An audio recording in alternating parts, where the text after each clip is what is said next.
Kerala cricket ലീഗിന്റെ രണ്ടാം സീസണിലെ രണ്ടാം മത്സരത്തിൽ ട്രിവാൻഡ്രത്തെ മുട്ടുകുത്തിച്ച് കൊച്ചി ബ്ലൂ ടൈഗേഴ്സ്. മികച്ച സ്കോർ ലക്ഷ്യമിട്ടിറങ്ങിയ ട്രിവാൻഡ്രത്തിന് 20 ഓവറിൽ 97 റൺസ് നേടാനേ കഴിഞ്ഞുള്ളൂ.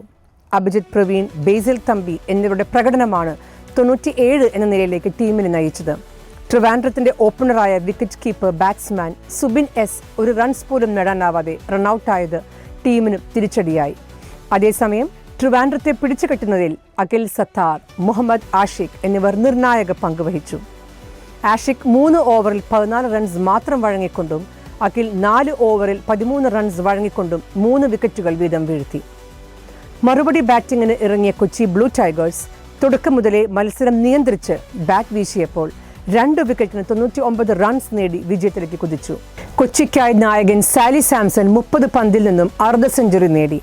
സാലിയുടെ അർദ്ധ സെഞ്ചുറി മികവും വിനൂപ്, ജോബിൻ, ഷാനു എന്നിവരുടെ പിന്തുണ കൂടി ചേർന്നപ്പോൾ കൊച്ചിക്ക് വിജയം അനായാസമായി. 8 ഓവറും 1 ബൗളും ബാക്കി നിൽക്കെയാണ് കൊച്ചി ട്രിവാൻഡ്രത്തെ പരാജയപ്പെടുത്തിയത്. എന്നാൽ ടീം വൈസ് ക്യാപ്റ്റൻ സഞ്ജു സാംസണ് ഇന്ന് അരങ്ങേറാൻ സാധിച്ചില്ല. കൊച്ചിയുടെ മുഹമ്മദ് ആഷിഖ് 3 വിക്കറ്റ് നേടിക്കൊണ്ട് മത്സരത്തിലെ താരമായും തിരഞ്ഞെടുക്കപ്പെട്ടു.